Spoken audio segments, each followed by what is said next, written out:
Terus terang aja bahwa program swasembada pangan dan makan bergizi, Pak. Makan sehat bergizi ini menjadi peluang kami, Pak.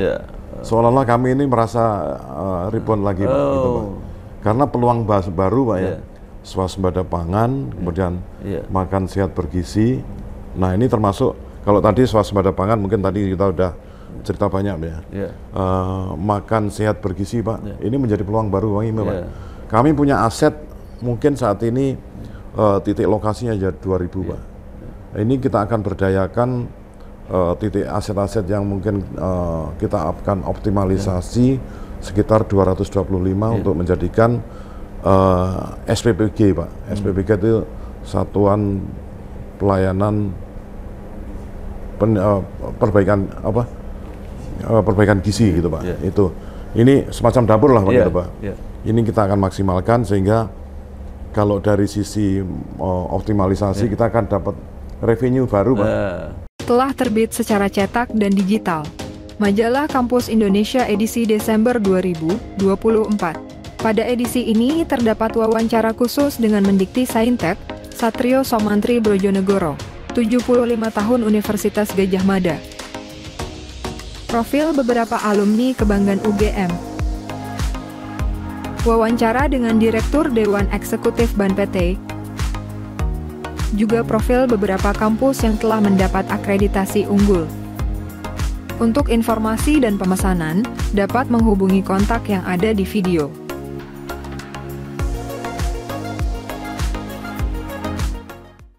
Di kanal Inspirasi Untuk Bangsa, mudah-mudahan kanal ini selalu bisa memberi inspirasi, motivasi, dan edukasi.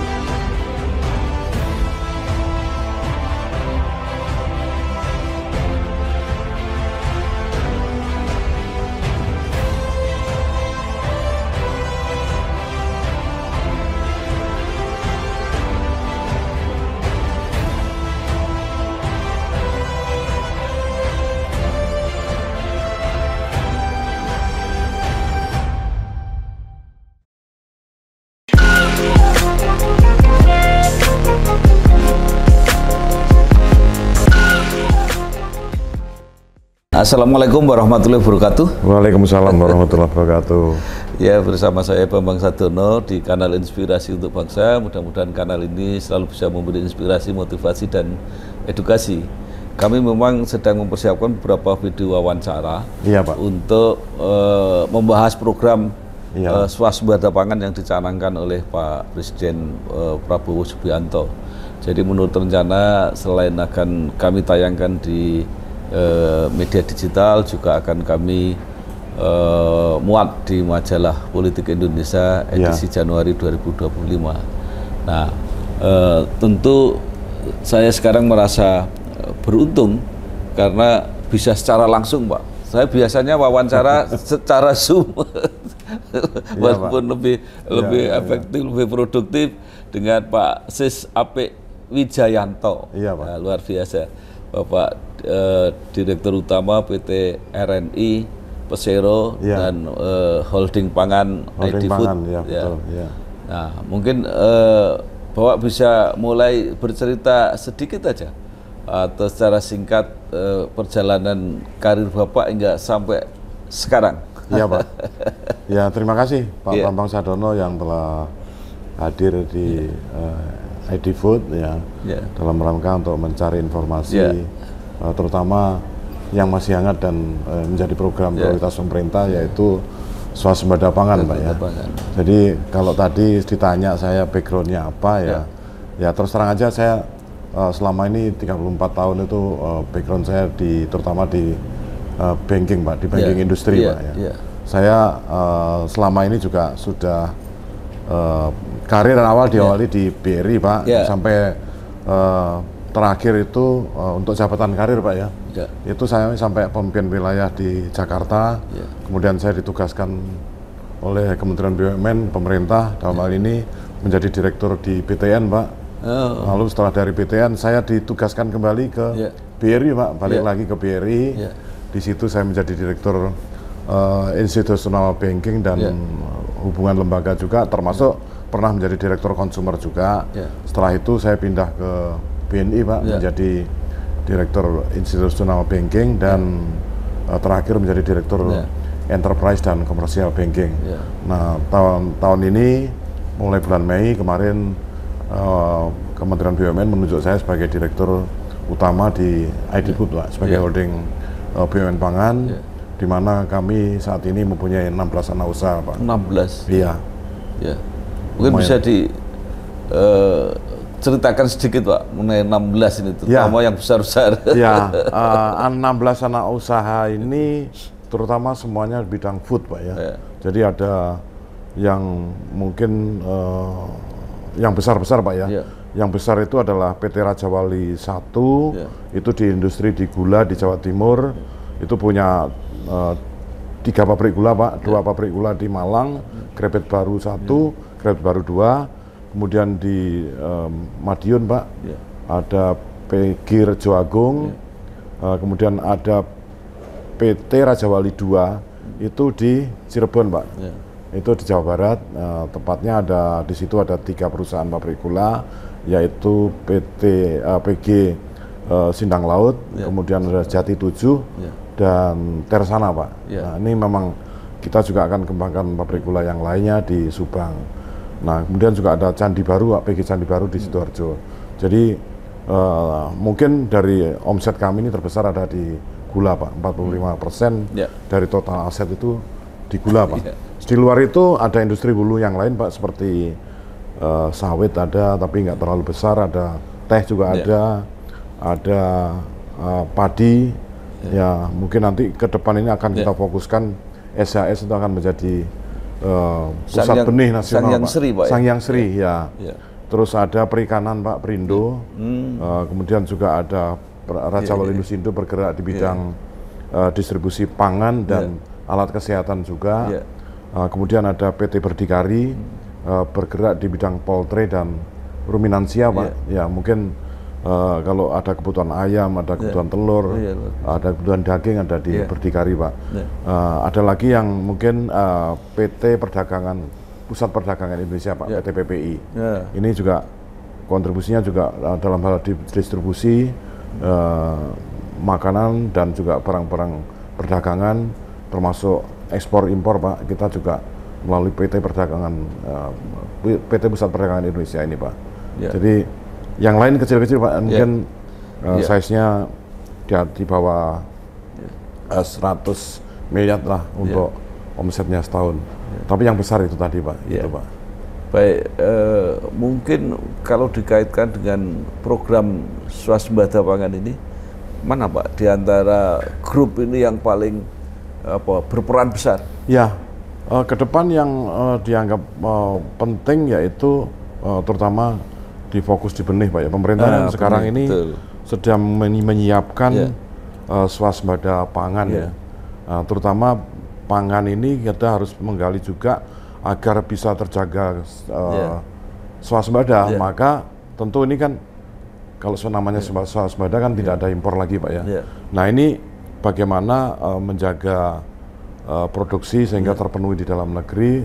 Nah, salah satunya adalah programnya intensifikasi dan ekstensifikasi, Pak. Nah, salah satu yang mungkin menjadi kebutuhan di Indonesia adalah benih yang tersertifikasi, Pak.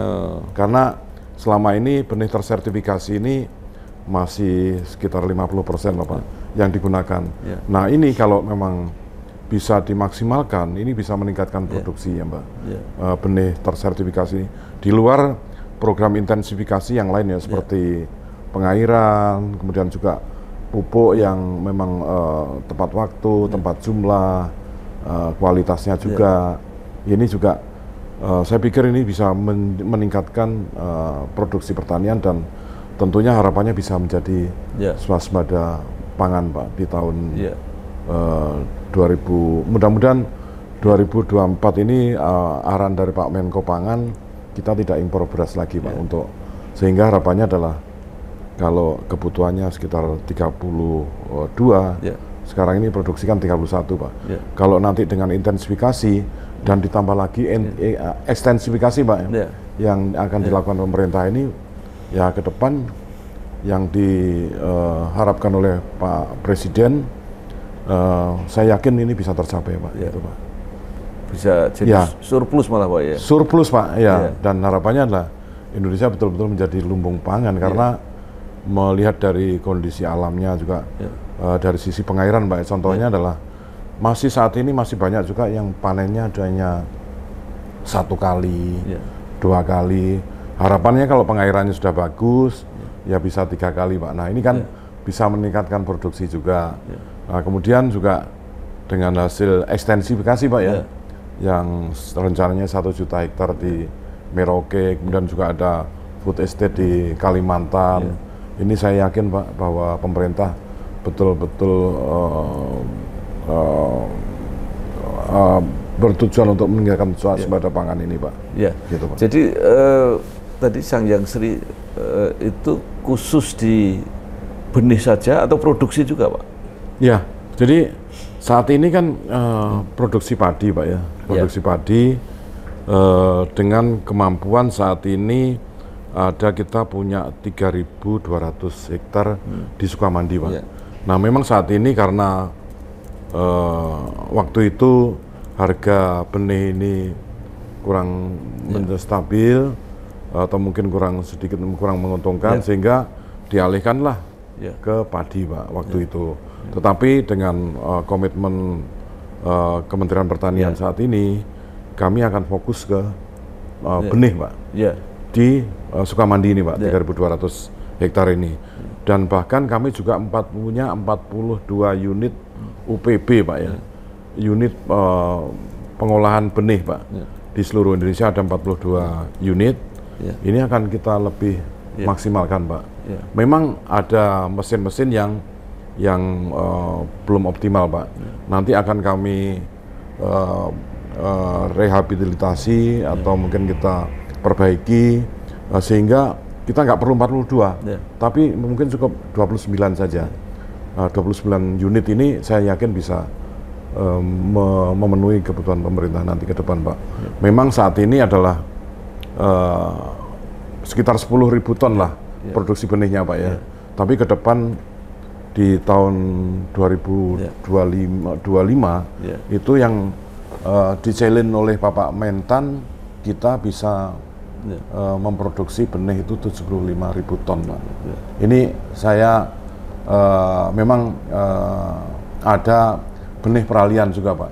Jadi selain produksi sendiri itu ada benih peralihan. Artinya benih peralihan itu adalah kita mengambil juga dari para penangkar benih di daerah, kita juga uji, kita sertifikasi, sehingga akan menjadi targetnya di tahun 2025 ini akan menjadi 75.000 Pak. Ya, ini saya kira benih ini menarik Pak. Kemarin Pak Franky Welirang juga mengatakan kuncinya di benih. Nah, tetapi yang mungkin kita perlu informasi itu soal benih ini seperti apa Pak? Apakah dari riset akademis kemudian dikembangkan di lapangan oleh tadi Sangyang Sri atau kita hanya mengambil yang bagus-bagus di lapangan kemudian dijadikan benih?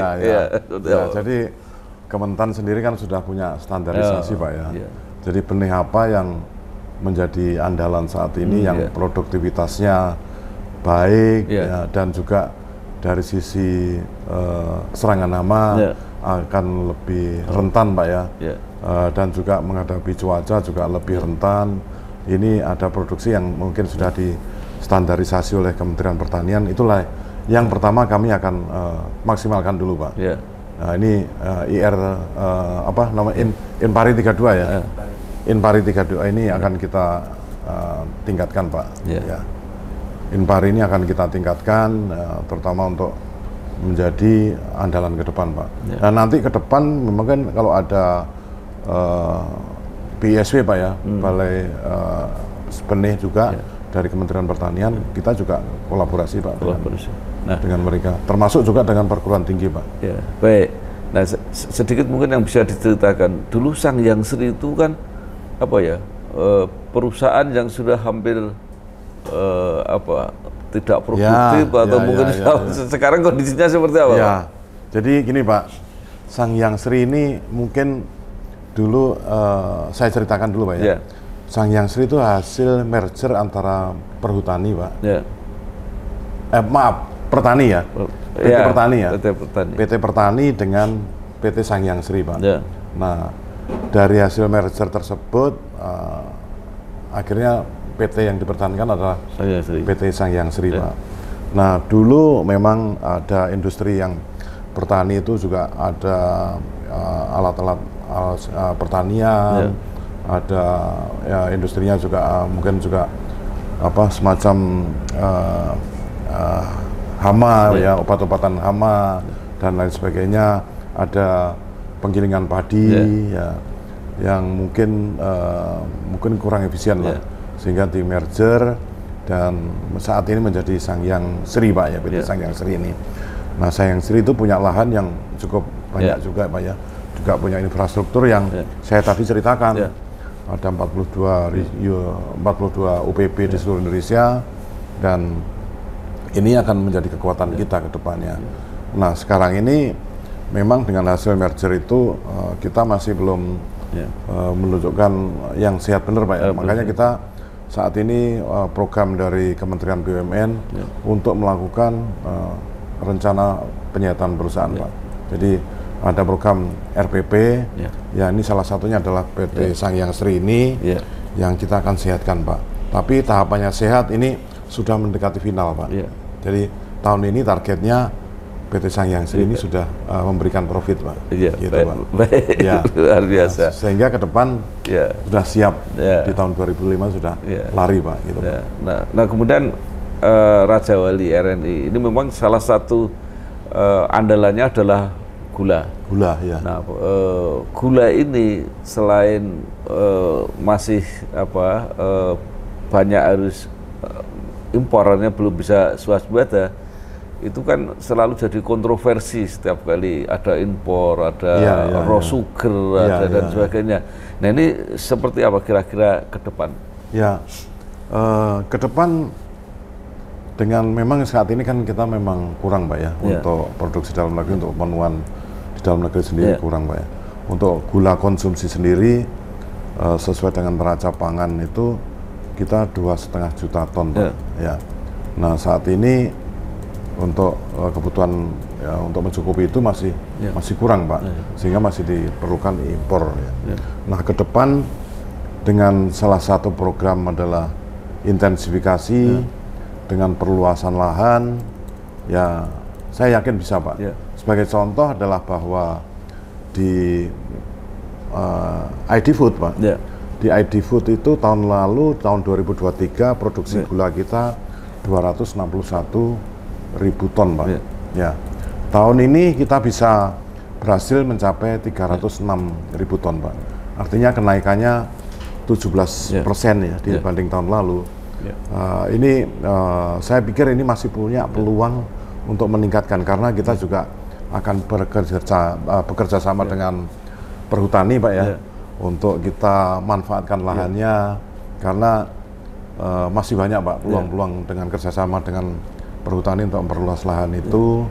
Kemudian juga nanti dari sisi bibit unggulnya nanti kita juga akan pilih, terus dilakukan perbaikan-perbaikan. Kemudian juga dari sisi budidaya tanamannya, pemupukannya, saya yakin kok untuk memenuhi swasembada gula ini bisa, Pak. Iya. Gitu, Pak. RNI 306, Pak. 306.000 ton. Yang lain dari mana, Pak? Ada PTPN, Pak. PTPN. Ada PTPN, ada swasta juga, Pak. Oh, swasta juga. Ya, jadi saya yakin kok bisa, Pak. Dan saudara kami di PTPN juga kemarin kan Pak Goni sudah melakukan kunjungan-kunjungan juga ke lahan-lahan mereka, Pak, juga. Ini ada upaya untuk peningkatan juga, gitu, Pak. Gula itu dipisahkan antara gula konsumsi dan gula untuk industri. Itu persentasenya seperti apa? Ya, mungkin kalau industri itu sekitar 20% lah, Pak. Lebih sedikit, ya? Sedikit, Pak. Jadi kalau gula konsumsi sekitar 2,5 juta ton lah, gitu, Pak. Nah, kalau RNI ini terlibat di dalam produksi tebunya itu, atau hanya dalam proses pengolahannya menjadi gula, Pak? Jadi kita tebu, Pak ya, tebu, kita proses sampai produk terakhirnya adalah gula, Pak. Gula kristal putih itu, Pak. Nah ini ya produknya selain gula kristal putih ada tetes juga ya, yang bisa dimanfaatkan untuk pupuk ya, dan untuk mungkin untuk alkohol juga. Kemudian ada produk lainnya adalah mungkin dari sisi limbahnya hasil gula itu, Pak ya, itu limbah gulanya bisa dimanfaatkan untuk pupuk juga, Pak. Selain tetes tebu, selain tetes gula dan limbahnya ini, Pak, ini bisa kita maksimalkan. Sekarang apa, Pak, yang menjadi masalah kalau di dalam penanaman tebunya itu? Apakah kerjasamanya dengan petani atau luasan lahan? Kenapa selama ini tidak bisa tercapai? Ya, mungkin historisnya, Pak ya, kita bicara historisnya dulu, Pak ya. Dulu kan harga gula itu belum menjanjikan seperti sekarang ini, Pak ya. Nah ini dengan kondisi saat ini, Pak, harga penetapan pemerintah ini, harga acuan pemerintah sekarang ini 14.500, Pak, itu terendah, Pak ya. Ini sudah memberikan keuntungan bagi petani yang luar biasa, Pak. Apalagi kalau rendemennya bagus, Pak. Nah, ini rendemen ini juga terkait dengan kualitas tebu, juga terkait dengan proses produksinya. Nah, ini nampaknya kita juga rendemen kita juga bisa meningkat, Pak. Sehingga ini juga bisa memberikan reward kepada petani lah. Selain produksi protasnya ya. Protasnya tebu ini kan juga hasil intensifikasi, Pak ya. Terutama pupuk, kemudian pengairan ya, terus dengan benih yang unggul, ini bisa meningkatkan produksi, Pak. Itu bisa meningkatkan, katakanlah per hektar bisa 100 ton ya per hektar itu, Pak. Ini memang harapan kami terus meningkat, Pak. Ya, memang saat ini di rata-rata sekitar 70 ton lah per hektar, Pak. Tapi harapan kami bisa meningkat, Pak, karena beberapa tempat, Pak, bisa mencapai ada yang lebih dari 100 ton per hektarnya, Pak. Nah ini kenapa seperti itu? Saya yakin ini karena ya unsur intensifikasi budidaya, kemudian juga pengairan, ini sangat berpengaruh, Pak. Raja Wali punya lahan sendiri atau sepenuhnya kerjasama, Pak? Kita punya yang di Raja Wali 1, kita punya kerjasama dengan kemitraan dengan petani, Pak, dengan APTR ya, terutama petani-petani tebu di Jawa Timur itu memang sudah kerjasama sudah lama, Pak. Kemudian juga kita juga kerjasama dengan Perhutani selama ini itu sudah berjalan. Nanti ke depan akan kita tingkatkan. Tapi untuk yang di Jawa Barat ini kita juga punya lahan HGU yang saat ini sudah produksi HGU itu sekitar 16-17 ribu loh, Pak. Ya, nanti akan kita kembangkan HGU-nya dan kerjasama dengan Perhutani juga, dengan kemitraan dengan petani juga, Pak. Gitu, Pak. Telah terbit secara digital dan cetak majalah Politik Indonesia edisi Desember 2024 dengan topik utama hasil kunjungan Prabowo ke beberapa negara dan lembaga internasional strategis. Bagaimana target pertumbuhan ekonomi 8% akan dicapai, dinamika pembentukan BPI dan Antara, juga koalisi Prabowo Jokowi memenangi Pilkada 2024. Untuk informasi dan pemesanan dapat menghubungi nomor kontak yang ada pada video.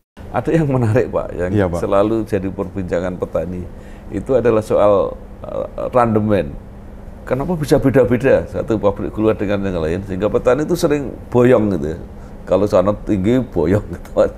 Itu gimana, Pak, menjelaskannya? Pak. Memang rendemen ini juga terkait dengan kualitas tebu, Pak ya. Kualitas tebu yang digiling, kemudian juga dari sisi proses produksi, Pak. Nah ini dengan kualitas tebu tentunya kan harapannya kadar tebunya sudah mempunyai nilai yang tinggi, Pak ya. Artinya nilai gulanya yang tinggi, niranya yang tinggi lah gitu, Pak. Karena tidak semua tebu bisa menghasilkan dengan kualitas rendemen yang tinggi juga. Itu macam-macam, Pak. Jadi dari situ ya harapannya petani ini budidayanya juga bisa memaksimalkan, Pak, dari budidaya. Karena jangan sampai ada kecurigaan, terutama bagi pabrik gula Pak ya. Iya. Ini masukan dari tebu ini juga mempengaruhi Pak. Iya. Yang kedua adalah dari sisi proses produksi juga, ini juga mempengaruhi juga. Nah, harapannya dengan proses produksi yang lebih baik yang terus saat ini kita juga kita tingkatkan, saya yakin ini bisa meningkatkan keduanya Pak. Kami terbuka Pak untuk rendemen ini apabila diuji terbuka. Sebelum tebu masuk kita tes dulu Pak. Ya. Tingkat karena sudah diberitahu ini rendemennya sekian. Iya, kita kira-kira sebetulnya sudah ada Pak. Sudah kita dengan tes khusus Pak ya. Saya pernah melakukan tes itu. Oh ini kira-kira rendemennya sekian. Nah, nanti tinggal diserahkan ke pabrik. Ini sudah bisa kira-kira di. Tapi bagaimana dengan pengaruh pabrik Pak? Mesin-mesin itu katanya semakin tua mesinnya rendemennya nggak bisa maksimal. Ya sebetulnya tidak menjamin juga Pak bahwa mesin yang modern itu bisa meningkatkan rendemen Pak ya. Tetapi dengan upaya kami Pak, setiap tahun kita melakukan perbaikan, penggantian ini ada peningkatan lah Pak untuk itu Pak. Jadi seperti tahun lalu 7,4 ya. Sekarang ini sudah 7,6 Pak itu Pak untuk rendemen ini. Karena ini salah satunya adalah perbaikan mesin juga gitu Pak. Baik. Nah kalau menurut Pak Sis, kira-kira swasembada gula ini bisa kita capai tahun berapa? Kalau beras targetnya kan 2027. Iya. Ini kan saya kira gula ini lebih agak bisa termanage dengan baik Pak ya. Swasembada gula ini harapannya adalah didukung dengan perluasan lahan Pak ya, yang tadi kami sampaikan ada petani, saya yakin ini petani dengan kondisi saat ini lebih banyak memaksimalkan lahannya untuk gula Pak. Artinya kemudian yang kedua adalah kita kerjasama dengan perhutani Pak. Itu kita juga bisa menghasilkan lebih banyak. Selain itu juga kita kerjasama dengan swasta Pak ya. Ini dengan koperasi-koperasi Pak, harapannya bisa lebih banyak lagi lah Pak untuk lahan-lahan ini Pak. Dengan harapan seperti itu, saya yakin kok mungkin tahun depan ini kalau niatnya Pak Menteri Koordinator Pangan Pak Menko Pangan bisa Pak untuk gula konsumsi Pak ya, karena udah niatnya udah betul-betul untuk intensifikasi dan ekstensifikasi lahan Pak itu Pak. Jadi kalau gula konsumsi sudah bisa swasembada, sebenarnya kalau yang industri kan tinggal sedikit Pak ya? Iya, tinggal sedikit. Nah itu apa sebenarnya sebabnya kita tidak bisa juga produk gula untuk industri? Ya, mungkin ke depan saya yakin bisa juga Pak. Gitu ya? Ke depan bisa Pak, dengan perluasan lahan dan industrialisasi yang semakin baik nanti Pak. Nah, kaitannya saat ini memang karena masih kebutuhannya masih belum tercukupi untuk industri, ya kita impor, tapi kita juga giling dalam prosesnya di dalam negeri gitu Pak. Iya, nah, artinya untuk dari konsumsi menjadi gula industri itu apakah memerlukan proses lebih lanjut atau memang bahannya yang beda? Sebetulnya antara gula konsumsi dan industri itu pemanfaatannya aja Pak. Artinya industri itu misalnya untuk makanan minuman gitu Pak ya. Terus untuk minuman, terutama minuman kan perlu gula. Kalau konsumsi ya sehari-hari untuk kebutuhan masyarakat gitu Pak. Gitu. Jadi tidak ada perbedaan mungkin dari segi standar atau tidak ada Pak sebenarnya. Cuma alokasi aja. Alokasinya saja Pak. Baik. Nah, gitu, Pak. Baik Pak. Beras kita mau swasembada. Gula dalam proses juga mau swasembada.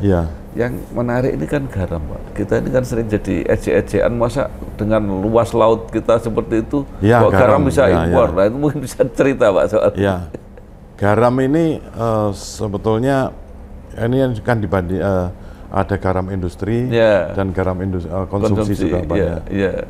Nah kalau industri itu kaitannya juga untuk kebutuhan misalnya untuk pupuk, untuk kebutuhan industri yang lain lah Pak. Itu memang perlu juga garam industri Pak ya. Kalau konsumsi ya yang sehari-hari kita konsumsi itu Pak. Nah saat ini memang harapannya tahun 2025 nanti tidak ada impor untuk garam konsumsi Pak. Saya yakin dengan kondisi ini akan lebih baiklah produksi konsumsi garam konsumsi Pak. Kami juga akan berupaya untuk meningkatkan kapasitas Pak, membangun pabrik lagi, pabrik gula Segoro Madu 2. Saat ini kami punya kapasitas itu sekitar 300.000 ton Pak ya. Harapannya tahun 2025 nanti bisa kita maksimalkan 500.000 ton lah Pak gitu Pak. Ini ya selain nanti mungkin ada swasta, ada yang lain-lain Pak ya. Kita harapkan dari khususnya PT Garam bisa lebih maksimal lagi itu Pak. Jadi akhirnya bisa swasembada juga Pak? Yakin Pak itu Pak. Ya apalagi niatnya Pak Menko ini tidak ada impor garam untuk konsumsi Pak. Ya tentu ini sangat menarik bagi kita dan menjadi peluang bisnis Pak. Ya kita lebih memaksimalkan garam konsumsi, kapasitas kita tingkatkan, kemudian juga selain itu juga kita membangun lini produksi baru Pak di Segoro Madu 2 itu nanti. Sebenarnya apa Pak yang menjadi masalah utama di dalam produksi garam ini? Sehingga kenapa kita sempat tidak bisa swasembada? Ya kemarin kan ada rencana dari pemerintah Pak ya. Kemarin kan ada pembatasan untuk impor itu akan dikurangi di tahun 2025 ini Pak ya. Dan sebetulnya di 2024 ini sudah harus tapi masih diperpanjang 2024 Pak. Nah ini 2025 itu niatnya udah betul-betul impor ini dikurangi Pak. Karena ya ingin lebih memberdayakan petani-petani garam lah Pak kita Pak. Nah sebenarnya yang mau saya tanyakan itu kondisi produksi garamnya itu seperti apa? Apakah memang rendah atau memang banyak hambatan? Ini kan petani garam tradisional ini kan sudah bekerja cukup lama sebenarnya. Apa masalah mereka ini sebenarnya? Ya sebetulnya mungkin dari sisi regulasi Pak ya. Regulasinya. Terus kemudian juga mungkin peningkatan kualitasnya Pak. Ini memang kita menjadi tantangan lah Pak kualitas ini. Kami juga akan berusaha untuk meningkatkan kualitas. Kemudian juga dari sisi efisiensi harga Pak ya. Agar kita bisa bersaing Pak. Garam produksi sendiri bisa bersaing. Kita lebih meningkatkan efisiensinya di harga gitu Pak. Gitu. Baik. Beras, gula, garam ini memang berkaitan dengan kebijakan pemerintah. Kepentingan publiknya sangat besar. Nah, tapi kan Edifood ini kan lembaga yang juga dipersiapkan untuk meng-create revenue, laba dan sebagainya. Nah, itu andalannya apa Pak sebenarnya? Ini terus terang aja bahwa program swasembada pangan dan makan bergizi Pak. Makan sehat bergizi ini menjadi peluang kami Pak. Seolah-olah kami ini merasa rebound lagi Pak, gitu, Pak. Karena peluang baru Pak ya. Swasembada pangan, kemudian makan sehat bergizi. Nah ini termasuk kalau tadi swasembada pangan mungkin tadi kita udah cerita banyak ya. Makan sehat bergizi Pak. Ini menjadi peluang baru kami Pak. Kami punya aset mungkin saat ini titik lokasinya aja 2.000 Pak. Ini kita akan berdayakan titik aset-aset yang mungkin kita akan optimalisasi sekitar 225 untuk menjadikan SPPG Pak. SPPG itu Satuan Pelayanan Perbaikan Gizi gitu Pak. Itu ini semacam dapur lah Pak gitu Pak. Ini kita akan maksimalkan sehingga kalau dari sisi optimalisasi kita akan dapat revenue baru Pak dari line bisnis makan sehat bergizi ini dari dapur, kemudian juga komoditinya Pak ya. Nah, tentu ini kita nggak bekerja sendirian, kami akan bekerja sama dengan koperasi, dengan BUMDes, bagaimana pemenuhan komoditi ini yang bisa kita suplai ke seluruh Indonesia. Mungkin karena kami juga punya mitra peternak, punya peternak ayam petelur. Ini juga akan menjadikan satu lini bisnis baru, Pak. Selain beras juga, Pak. Kami siap, walaupun kami tidak seperti Bulog mengelola beras, Pak. Tapi kami bisa melakukan kolaborasi dengan Bulog untuk melakukan distribusi kepada titik-titik yang memang memerlukan beras, kemudian gula juga, Pak. Kita penuhi. Nanti kita kerjasama dengan koperasi dan UMKM di daerah ini, sehingga kebutuhan makan sehat bergizi ini akan bisa kita maksimalkan, Pak. Kita penuhi, Pak, karena di program pertama ini kan bisa sekitar 3.000 dapur ya, kita 3.000 dapur nanti tahun berikutnya bisa. Itu yang menangani nanti Pak, kelompok usaha atau perusahaannya apa di bagian ini? Ya, jadi kami karena punya perusahaan distribusi, Pak, seperti ada PT Raja Wali Nusindo, ada PT Pusat Perdagangan Indonesia, yang punya titik outlet itu sekitar 93, Pak. Nah, ini titik outletnya 93 tersebar di seluruh Indonesia. Tentu kami tidak sendirian, Pak. Kami kerjasama dengan koperasi, dengan BUMDes. Kami juga PT punya perusahaan namanya Bandagara Logistik Indonesia, Pak, BGRLI, Pak. BGRLI ini bergerak di bidang distribusi logistik dan penyaluran transportasi, Pak. Jadi nanti kita akan maksimalkan juga pusat, misalnya cold storage yang ada di BGRLI, kemudian juga ada cold storage-nya mungkin dari Perindo Perikanan ya.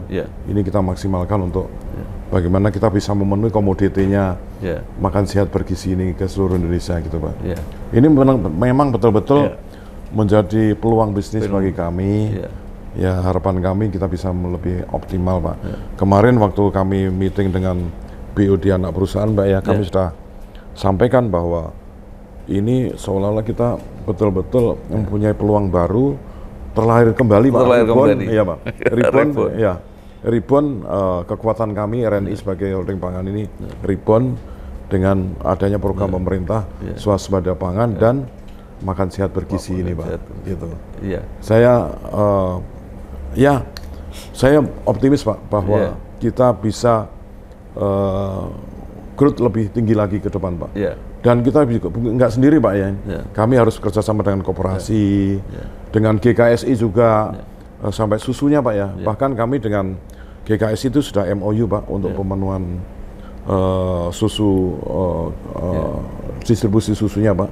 Kami sudah MOU minggu lalu, dan kita suplainya dari GKSI diproses, kemudian kita distribusi. Ya, siapa tahu juga nanti ada tambahan impor sapi juga, Pak, sapi perah. Karena tahap pertama ini tidak mungkin juga pemenuhan susu ini dipenuhi dari produksi dalam negeri 100% untuk susu murninya, Pak, ya. Mungkin ada skim yang harus diimpor. Kami juga siap menyiapkan namanya PT Perdikari, Pak, yang akan melakukan impor pengadaan sapi perah, ada yang melakukan impor sapi dagingnya, Pak, ya. Kemudian daging sapi, kemudian juga skim, Pak, skim untuk sementara, Pak, ya. Karena target pemerintah kan dengan adanya impor sapi perah ini harapannya adalah bahwa tidak ada impor skim, semuanya adalah produksi dalam negeri sendiri, gitu, Pak. Saya kira menarik sekali dengan Pak. Peluang, dengan peningkatan itu bisa terukur nggak, Pak? Artinya misalnya tahun depan revenue-nya menjadi berapa, profitnya kira-kira berapa, sudah terbayangkan belum, Pak? Ya, sudah terbayangkan juga, Pak. Harapan kami ya kita mungkin sekitar naik bisa sekitar, kalau perusahaan kan biasanya tumbuh itu sekitar 15%, Pak, ya, 10-15% ya. Kami optimis bisa 25-30% revenue, Pak. Gitu, Pak. Itu dalam angka real bisa disebutkan nggak, Pak? Ya, terutama dengan angka realnya, Pak, ya. Angka realnya mungkin sekitar antara 25 triliun lah, Pak, gitu, Pak. Gitu, Pak. Profit saya yakin bisa mencapai sekitar ya kisaran 350 sampai 700 miliar lah. Miliar Pak ya. Ya. Baik. Ya, luar Pak. biasa. Terima kasih. Terima sekali, kasih Pak. Karena ini kan menjadi jangkar. Iya, karena iya, Edifood iya. ada program makan gratis bergizi ini kan. Oh ini apa menjadi ya kami katakan adalah ini ribuan pemerintah mempunyai program seperti swasembada pangan ini dan makan sehat bergizi ini berkah Pak buat RNI atau Edifood Pak gitu Pak. Ya. Baik. Terima kasih sekali Bapak SSAP Widianto. Iya Pak. Dirut Edifood yang memang mungkin diharapkan menjadi jangkar dalam program swasembada pangan maupun program makan gratis bergizi di dalam pemerintahan terutama gagasan Pak Prabowo Subianto. Sekali lagi mudah-mudahan semua berjalan lancar dan Edifood terus bisa tumbuh berkembang amin. untuk melayani masyarakat tapi juga untuk membesarkan perusahaannya sendiri. Jadi harapan kami dengan adanya program pemerintah swasembada pangan dan makan sehat bergizi ini manfaatnya kami punya peran untuk mendukung program pemerintah Pak ya. Pertama itu, kedua adalah ya tentu kita rebound Pak dari sisi pertumbuhan bisnis Pak. Ya ketiga adalah manfaatnya kerjasama kami dengan kemitraan nih Pak, dengan koperasi, GKSI, dengan para pelaku UMKM juga meningkat Pak karena peternakan kita serap, produknya kita serap, terus kemudian juga berasnya kita serap, benihnya kita serap, kemudian gulanya, produksi tebunya kita serap. Ini manfaatnya bagi pelaku usaha pertanian Pak. Yang terakhir ya tentu berkah untuk karyawan kami juga Pak gitu Pak. Gitu. Baik. Sekali lagi terima kasih, sukses. Terima kasih Pak. Assalamualaikum Waalaikumsalam warahmatullahi wabarakatuh. Telah terbit buku 100 perguruan tinggi akreditasi unggul. Buku 100 perguruan tinggi akreditasi unggul berisi tentang profil dan perjalanan dari 100 perguruan tinggi yang telah mendapatkan akreditasi unggul. Untuk informasi dan pemesanan buku, bisa menghubungi salah satu nomor yang tercantum dalam video.